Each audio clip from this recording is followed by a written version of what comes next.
Thank you, Advaita. Vaibhavi on the drums, Kalindi on the hand cymbals, and thanks to all of you for coming out this Sunday afternoon in Spanish Fork, Utah. Everything's inspired by the teachings of His Divine Grace, A.C. Bhaktivedanta Swami Prabhupada, who is the founder Acharya of the International Society for Krishna Consciousness. Om Agyanati Mirandasya, Ganangana Salakya Chaksurun Meditam Yena Tajmai Sri Gurave Namaha. Our topic today is, it's all good. No matter how successful we are in life, we all face challenges. We encounter struggles and times where things don't go our way. But Krishna, or God, has a plan. With Him, we can find meaning even when things aren't going our way. Meaning during times of adversity. Krishna consciousness means that we recognize struggles are there to strengthen us instead of to weaken us. Now, Krishna, or God, knows your life in all of its minute details from beginning to end. He knows where the dead ends are. He knows where the shortcuts are. He knows where the bumpy roads are that are going to cause you heartache and pain. Life, in fact, is full of things that we don't like. Adversities, disappointments. Maybe a friend betrays you.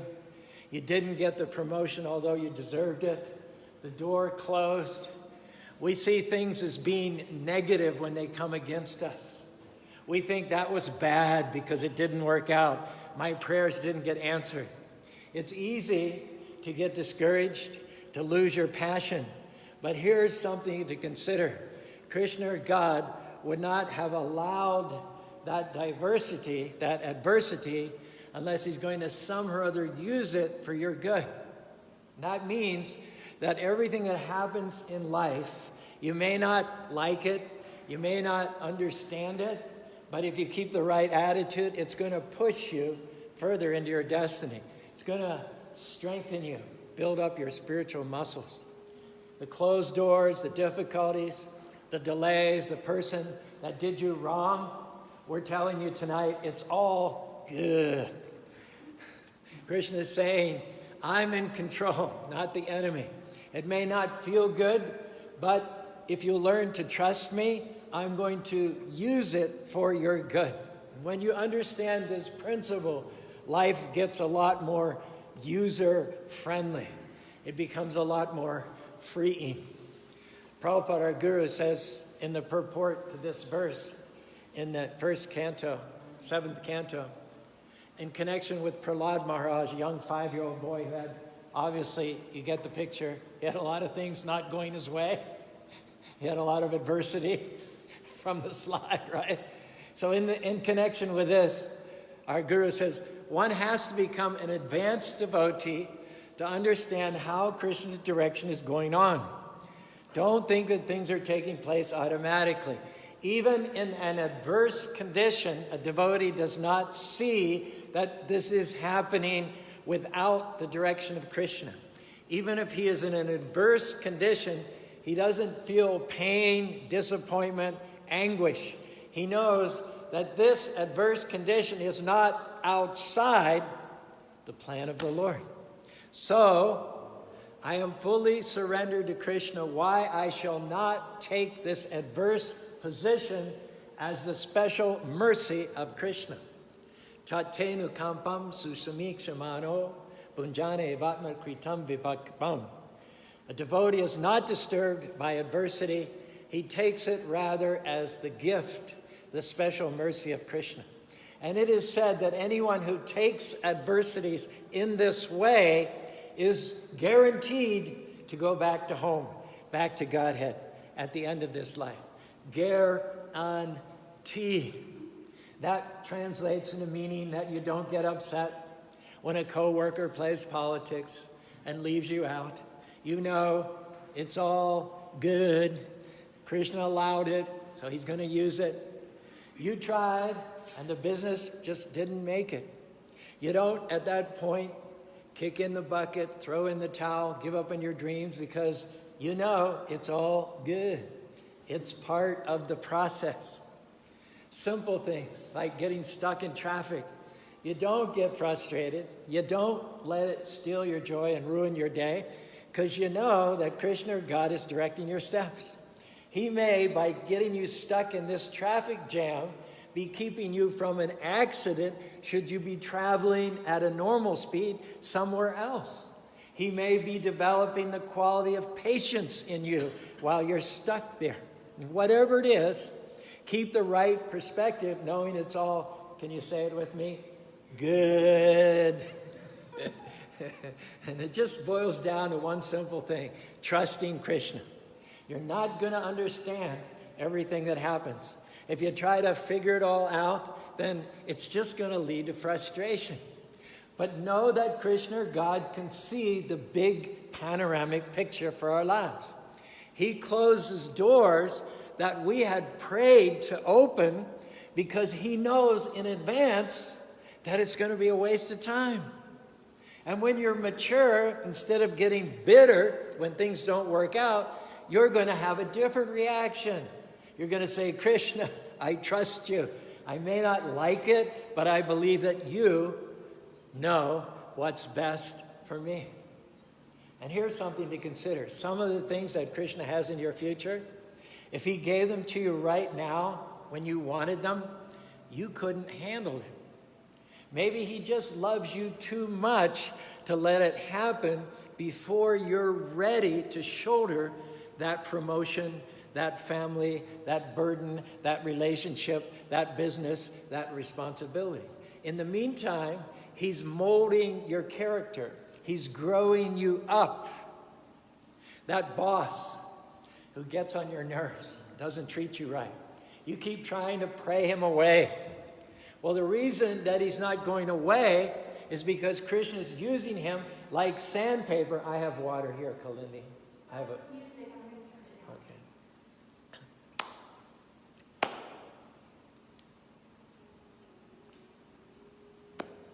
Let me just find out where I was here. So the reason that boss is not going away is because Krishna is using him like sandpaper to rub out the rough edges from you. Just keep doing the right thing. Keep your mouth closed. Take the high road. Be respectful and let Krishna do a work in you. You couldn't develop your character without his help. You may not like it, but it's all good. Getting you ready for the next level. Krishna is asking me, do you trust me with the closed doors? Do you trust me with your unanswered prayers? Do you trust me with the things that you don't understand? I've learned that Krishna, or God's ways, are better than our ways. Sometimes we're so set on having it our way that we lose faith in Krishna because he didn't follow our orders. He didn't do it like we told him to. Now, the right way to pray is as follows. Krishna, this is what I want. This is what I'm praying for. This is what I'm believing for. But Krishna, you're the supreme controller. You know what's best for me. I trust you, whatever happens. And when you develop this trust, you let Krishna do it his way because you know it's all good. If the door opens, you thank him. If the door closes, you also thank him. Whatever happens, it's all good. Trusting Krishna is easy, I think you'll agree with me, when things are going our way, everything's falling into place, when we've been blessed. Then it's easy to chant Hare Krishna when we're in a comfortable temple, surrounded by an affluent, friendly congregation. But it's quite another thing to trust Krishna when we find ourselves in a family that's in constant dysfunction and friction. It's not easy to continue to praise Krishna when we're numbered among the unemployed, or the divorced, or the sick, or the physically crippled, or the mentally handicapped.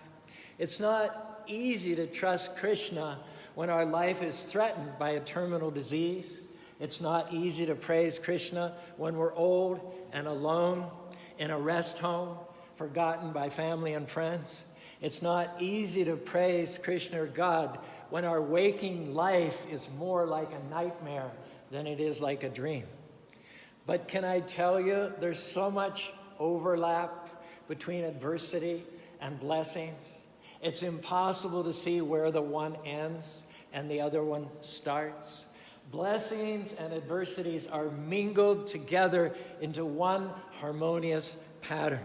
And the conclusion is clear. We are to praise God not only for our blessings, but for and in our adversities as well. Helen Keller writes in her autobiography, "I am so thankful for my handicaps, for through them I found myself, my work, and my God.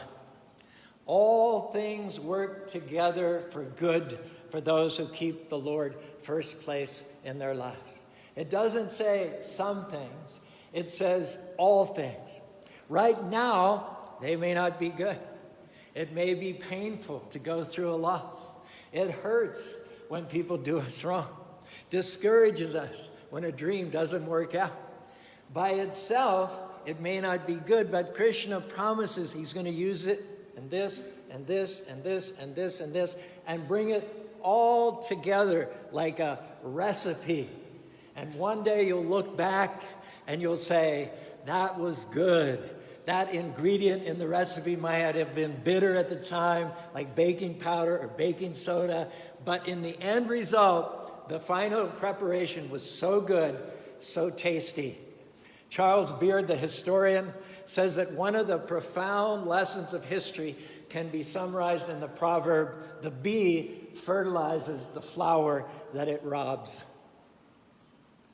A friend told me about this couple.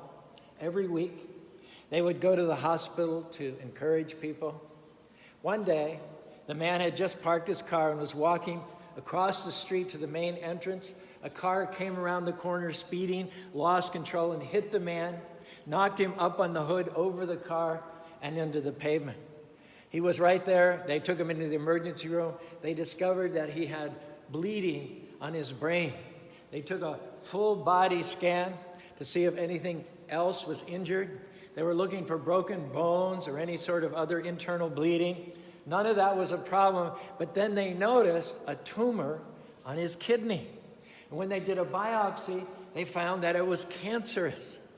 A few days later, after the bleeding on his brain had stopped, they gave him surgery to remove the kidney. Everything went fine. Today, he's cancer-free. The doctor told him that had they not found that tumor, there was a good chance that it would have spread to other parts of his body and it would have killed him. What started out as a horrible car accident turned out to be life-saving. So praising God in adversity may sound counterintuitive, strange, but when you think about it and tick through the options, it makes the only sense. What are the alternatives? One, we could be indifferent, stoic, and ignore adversity, but it would still be there. That doesn't make it go away. It would still plague us. We could become angry and resent adversity, but that would just boomerang back on us and cause us ulcers and heart attacks. We could judge others by being insensitive and indifferent and saying, well, you only got what you deserved, but that would leave us bitter and burdened with guilt. We could complain, grumble, and gripe about adversity, but that would just make us more unhappy. Or we could blame God for adversity, but that would rob us of all hope and separate us from the one and only source of transcendence that we need in order to endure adversity. Hare Krishna, Krishna Krishna, Hare Hare, Hare Rama, Rama Rama, Hare Hare. When we praise God or Krishna in adversity, what we do is we place our adversity in the hands of a loving and caring Krishna who alone has the power to transform evil into good. Now that makes sense. Experience confirms in us that in fact is the only answer to adversity, that it can and it does work. Friends, it's all good. Even when things at the time seem bad, doing a good deed and getting hit by a car, most people would say, wow, you're unlucky. Too bad for you. But Krishna doesn't allow anything unless he can bring good out of it. Now, we don't always see it. You might be thinking, Caru, my adversities haven't done anything but drag me down. Maybe you haven't seen the good yet, but you don't know what Krishna's doing behind the scenes. There's this happening, this happening, this happening, just like cooking again. He's making it all come together. Now you have to do your part and exercise your faith. Not get discouraged. Know that Krishna knows what he's doing. Keep honoring him, being your best. If you do that, Krishna's going to open doors and solve problems that you couldn't open or solve on your own. Hare Krishna, Krishna Krishna, Hare Hare, Hare Rama, Rama Rama, Hare Hare. Our options are to get all negative and bitter when we have adversity, or we can turn around and say, Krishna, I trust you. You know what's best for me, even when I don't understand it. I believe that when it all comes together, it's going to work for me and not against me. Now, if you want to start living the best life that you can live, then you need to remember these words. It's all good. Hare Krishna, Krishna Krishna, Hare Hare, Hare Rama, Rama Rama, Hare Hare. 2 young college students were traveling to Kenya to work on a missions project. They were in their 20s, both former college basketball players. It was their first trip overseas. They'd prayed that everything would go smoothly, but first off, when the plane needed to land in London, it was too foggy, it took delays, and they missed their connecting flight. They were disappointed, thinking, oh, that's not a very good beginning to our journey. They had to spend the night sleeping on the floor in the airport. The only seats that were available on the next flight the following day were in first class, right up in front, right near the cockpit. Well, about midway through the flight, this is before 9/11 and security tightened up, the plane all of a sudden took a nosedive and started heading straight towards the ground. People in the cabin were panicking and screaming. It looked like the plane was going to crash and everybody was going to die. These young men heard what sounded like a struggle, a fight in the cockpit. So they opened the door, and a deranged man had gotten in there and had started to take control. The pilot and the co-pilots were not able to manage him because he was big and they were just small guys. Well, it just so happened that these 2 former basketball players were both over 6'6" tall and 250 pounds. So they grabbed the man, they ripped him off of the controls, and they tied him up. In the meantime, the plane had descended from 30,000 feet to 4,000 feet. Within another 30 seconds, they would have all been killed. So the delay seemed initially like a bad thing, but really it was good. They just couldn't see it at the time. They didn't like it. It disrupted their plans, but Krishna held them back on purpose so they could save that whole plane full of people. Sometimes Krishna will inconvenience you so that you can be a blessing and a help to someone else. So instead of being frustrated when your plans don't work out, try to remember it's not always all about you. Well, Caru, I don't like the people on my job. They're negative, they gossip, they compromise. When's Krishna going to move me out? Well, maybe Krishna has you there on purpose to let your light shine. Maybe he's counting on you to be a good influence on them. Just quit fighting everything that you don't like. It said that the steps of a good man, steps of a devoted man, are directed and ordered by the Lord. So if Krishna has you in that office space where there's all these politics going around, it's because that's where he wants you to be. Delays, inconveniences, politics, backstabbing, unfair situations. You may not like them. They may be uncomfortable. But instead of resisting them, why don't you just embrace them? Say, Krishna, this is where you have me right now. so I'm going to be my best. I'm going to keep a good attitude. I may not like it. It may feel bad, but I know a secret. It's all good. It's not working against me. It's working for me. Lord Ram, as described in the epic Ramayana, was probably one of the most ill-treated persons in all of ancient history. He was the first son of King Dasarath. He was supposed to ascend to the throne the following day. Dasarath had already announced his retirement, named Ram as the new king. But during the night, while Ram slept, his stepmother mounted a conspiracy, the result of which was, on the very morning he was to be coronated, instead, he was sent to the forest in exile for 14 years, and the stepmother arranged for her son, Bharat, to be the king instead of Rama. What a raw deal, huh? Stab in the back. What a betrayal.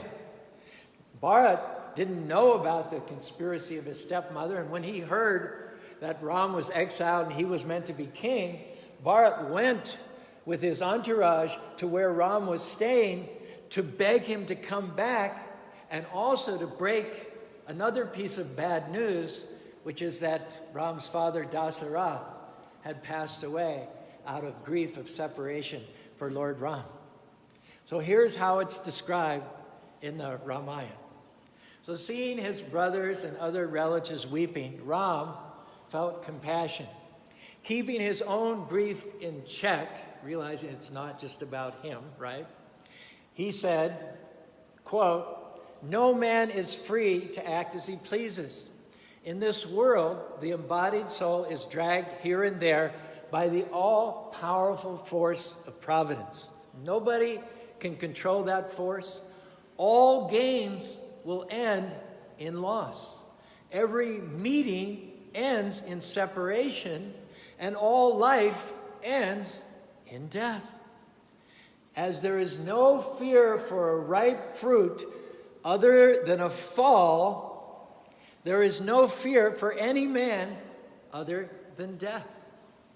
Said everybody listened attentively as Ram spoke. Their feelings of sorrow and grief for the loss of Maharaj Dasarath were relieved by his instructions. Ram continues to speak. "The passing of days and nights quickly exhausts the lifespan of all living beings, even as the summer sun sucks up the water in a lake. You people should grieve not for the king, but for yourself. Death is our constant companion. He walks with us, sits with us, and having gone a long distance with us when we travel, he duly returns with us." We do the Ramayana every September. We've done it for 40 years. It's a 1-hour version of the Ramayana. And the devotee girl who lives in Park City, who's also a lawyer and has a 12-year-old daughter, she's always played the role of Kaikeyi for the last 30 years. She died yesterday in a plane crash in South Jordan. Ram says here, death is our constant companion. He walks with us, sits with us, and having gone a long distance with us when we travel, he duly returns with us. Continuing, Ram says, "We ourselves have embarked on the very same path trodden by our departed father and will join him in due course. Let us therefore throw off grief and dedicate ourselves to the pursuit of piety by which we too shall attain the blessed regions reached by King Dasarath." Ram looked around the hermitage. Thousands of people were crowding all around him, all looking towards him. There was complete silence as Ram spoke. Even the animals were so quiet. It says only the sound of the river and the rustling of the leaves in the breeze could be heard. Dappled shadows moved over the ground in the late afternoon sun. And with a mild smile, Rama continued to address his brother Bharat within the hearing of everyone else. "Father has shed his old, worn-out body, and with an ethereal and undecaying form, he now sports in great happiness. Rather than grieve for him, we should carefully do his bidding. For your part, Bharat, you should fulfill his promise and rule over the earth, while I, for my part, will remain in the forest until 14 years have expired. This will ensure our welfare in both this world and the next. Under no circumstances shall we disobey the order of our father." When Ram stopped speaking, his brother Bharat grasped his feet and said, "Your position is glorious, O mighty Ram. You are never dejected in adversity nor exhilarated at finding joy. You are always able to distinguish truth from untruth. Therefore, you know what is real and what is only temporary and ultimately unreal. It is said that the soul and not the body is what one should nurture in this world." And indeed, in the Bhagavad Gita, 2nd chapter, Krishna says to Arjuna, "Avinasi tutan vidi yena savami vinasam abhyasya nakastid kartamarasi." No, that which pervades the entire body is indestructible. No one is able to destroy the imperishable soul. And knowing ourselves to be spirit, Krishna goes on to advise Arjuna to adopt an attitude of tolerance at the happiness and distress of this world. Happiness and distress appear and disappear as the winter and summer seasons appear and disappear. Krishna says they arise from sense perception, and one must learn to tolerate them without being disturbed. And all those bad breaks that you went through, they were part of Krishna's plan to get you to where you're supposed to be. It felt bad, but the truth is, it was good. It was another step on the way to your destiny. It was wrong. You didn't like it, but right now, looking back, you wouldn't change it at all. Without that disappointment, you wouldn't have become who you're created to be. Sometimes it's a fact that your enemies, they do more to promote you than your friends and well-wishers. They don't realize that Krishna used them to light a fire on your inside. They helped you to learn and to pray bold prayers, to declare Krishna's favor. They taught you how to persevere, how to stay focused and fight the good fight of faith. They meant it for harm, but Krishna used it for your own good. I remember we used to, when I was president in San Francisco, I organized the Chariot Festival in Golden Gate Park for 3 years. And we used to have a bagpipe band leading the Kirtan and leading the Jagannath chariot. We just hired them. So one day, as we were getting ready to start the parade, I heard one of the kilted bagpipers say to another, he says, "I don't mind playing for the lunatic fringe. Their money's just as green as anybody else's." So I remember that. That was 1976. But that caused something to calcify in my heart. I said deep down inside, I'm going to dedicate my life to taking words from people like that and shoving them down in their throats. I'm going to make the Hare Krishna movement so magnificent, so respected. I'm going to do festivals. I'm going to build buildings. I'm going to infect tens of thousands of people, and that guy will eat his words. So thank you, whoever you are. You're part of the reason why we have 2 temples in the state of Utah, why we have a radio station broadcasting all over the world. You're part of the reason why we have the biggest festival of colors in the Northern Hemisphere.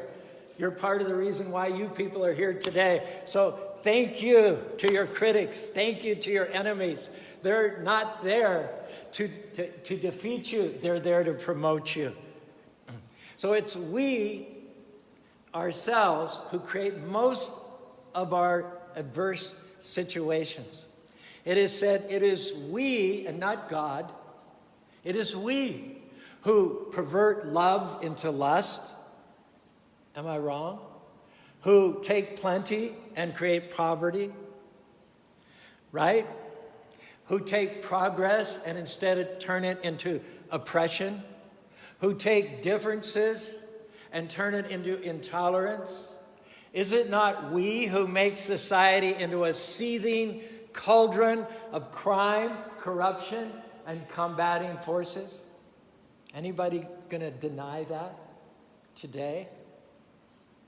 It's we who take a paradise and turn it into a pigsty. It's we who rape and ravage the natural resources that God gave us. It's we who turn gardens into garbage dumps. It's we who are the causes of our own adversity. But here's the good news. Even though God or Krishna did not cause the adversity, we can give our adversities to Krishna. We can place all the problems that we've created for ourselves and for the world into the hands of a recreating, renewing, and redeeming Krishna. That's why we praise Krishna in adversity. Because in doing so, we present to Krishna our adversities that he may transform them into good. Hare Krishna, Krishna Krishna, Hare Hare, Hare Rama, Rama Rama, Hare Hare. Instead of trying to wish it away, consider this. What if your destiny is on the other side of that adversity? On the other side of that mountain is your promised land. What if those challenges are strengthening you for what's ahead? When hard times come, dare to pray, Krishna, I don't understand it, but I trust you. It doesn't make sense right now, but I know that you'll bring it all together where I will be saying it's all good. And we have to start seeing our challenges through the right lenses. Having the right outlook is the key to finding strength in adversity. We all face times that don't make sense. A dream dies, a relationship ends, we come down in the pandemic. Nothing about the situation seems good. Good would be the last word we'd use to describe the situation. If we were to describe it, we would call it tragic. People all over the world are facing big challenges. And for many people, it's not an easy thing to trust that God can turn it around for good. After all, how can loneliness be good? How can betrayal be good? How can death be good? Here's an example. Vritrasura, another fellow who was treated unfairly. He was a Krishna devotee. He was chanting Hare Krishna and flying in his aerial chariot as a demigod named Chitraketu. And he flew over where Lord Shiva had Parvati in his lap. And he laughed out of appreciation that Lord Shiva is such a celibate. He's such an ascetic. He's so transcendental that he can have the most beautiful female on his lap, and he's talking philosophy. And Chitraketu just thought that was so cool. He gave a laugh of appreciation, but Parvati misinterpreted and cursed him to take birth as a Rakshasa, as a demon. So he took it gracefully. And what happened was, he started to terrorize the universe so that he would more quickly be killed and then take his next birth among the devotees. In order to kill Vritrasura, he was conspired against by the demigods who delegated Indra to take his thunderbolt and kill Vritrasura. Indra's thunderbolt was especially empowered by Lord Vishnu to be infallible. They created a shield for Indra called the Narayana Kavacha. All the odds were stacked in favor of Indra against Vritrasura. And Indra fought with Vritrasura. He threw the thunderbolt. He used the weapons. He severed the arm off of Vritrasura. And there he is with one arm. He's like a mountain, bleeding red manganese. And Indra is reluctant to give him the final coup. Indra is reluctant to finish him off because he's a devotee. So he has to give Indra a pep talk to talk Indra into killing him. And this is what he says. Oh, Indra, look at me. I've already been defeated, for my weapon and my arm have been cut to pieces. You have already overwhelmed me, but nonetheless, I'm trying my best to fight with you. I am not at all morose, even under such adverse conditions. Therefore, you should give up your hesitation and go ahead and kill me. So Vritrasura was so great and so powerful that in effect, he was acting as the spiritual master of Indra. And although Vritrasura was on the verge of defeat, he was on the verge of death, he was joyful. He wasn't at all affected by the reverse circumstances. Isn't it true that in the heat of battle, it's easy, especially when there's a setback, to get down and discouraged? Now, what should have been the worst day of Vritrasura's life was his best day. We're talking about him, glorifying him, thousands of years later, in, of all places, Spanish Fork, Utah. And though some would have called it a day of defeat, a day of mutilation, humiliation, a day of death, he called it his day of liberation, his day of restoration, his day of vindication. Hare Krishna, Krishna Krishna, Hare Hare, Hare Rama, Rama Rama, Hare Hare. What am I saying? It's all good. It may not be good right now. It may not make sense on its own. But Krishna knows how to bring it all together. What you think is going to stop you, set you back, cause you heartache, can I tell you that if you dig in your heels and stay in faith, one day you'll look back and say, that was good. You may not be able to see it right now, but one day you will. When Krishna vindicates you, when he heals you, when he promotes you and restores you, when he prepares a table for you in the presence of your enemies, when he pays you back double for that difficulty, that's what turns defeat into victory. We're asking you to trust him. It may be a dark day in your life. There's no reason that you can think of to call it good, but don't worry. Light is coming. Krishna is still on the throne.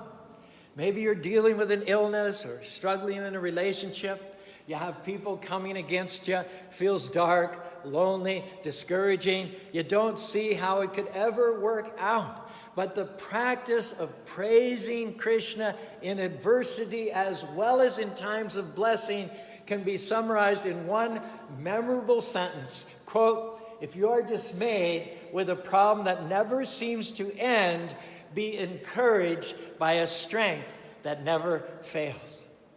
Fact is that Krishna or God is the only strength for us that will never fail. Krishna or God and God or Krishna alone can give us the tools, the power to accomplish any task. And Krishna alone can give us the stamina and courage to endure any adversity. Krishna and Krishna alone can give us the light to find our way in the most dense and dread-filled darkness. Krishna and Krishna alone can give us the key that will unlock any door, even the door to the spiritual kingdom, the door to a life of eternity, bliss, and knowledge. Therefore, our recommendation is that in all times, in all places, and under all circumstances, praise the Lord by chanting his holy names. Hare Krishna, Krishna Krishna, Hare Hare, Hare Rama, Rama Rama, Hare Hare. And thereby stay in faith. New beginnings are on the way. A restoration is in your future. Krishna would not have allowed the adversity if he wasn't going to use it to move you forward.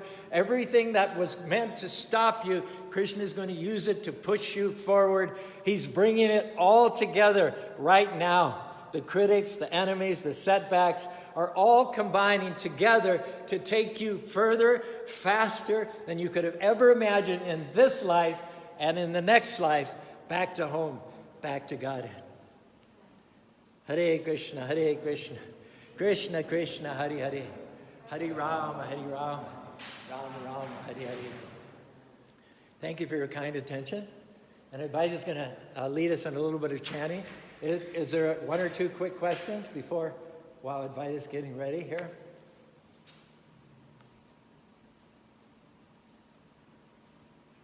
Okay, well, downstairs, we're going to be enjoying a nice meal, and I'll go around and ask if you have any questions that you'd like to ask at that time.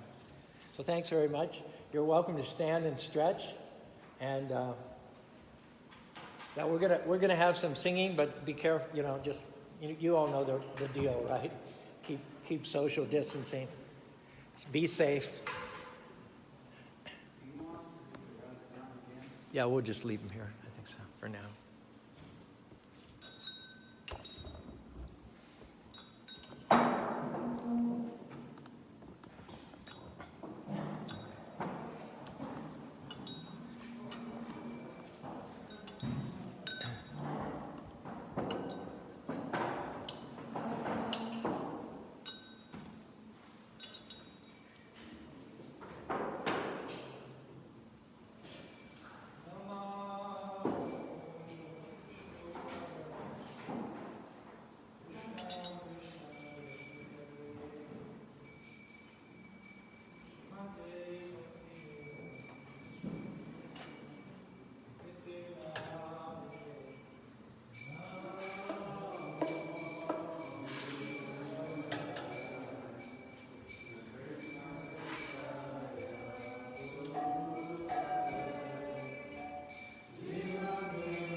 I'm just going to read what Ram said, because Ganga played Kaite so many years.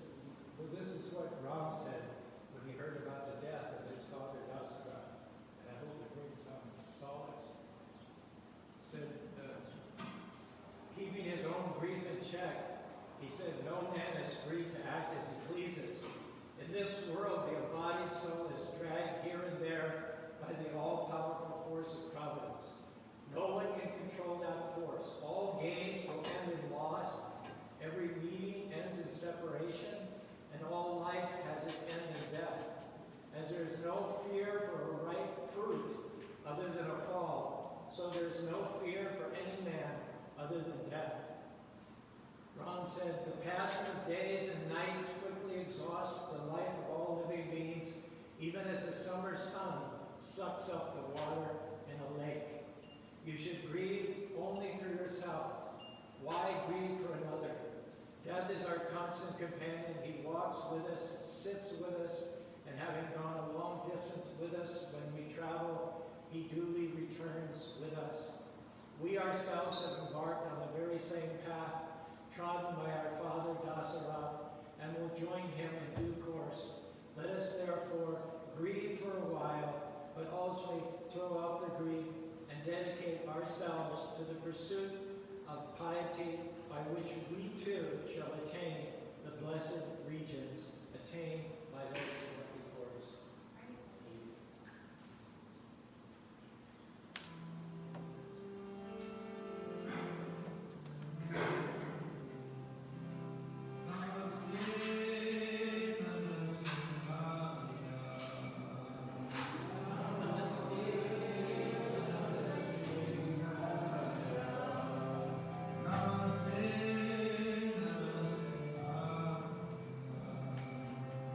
Namaste.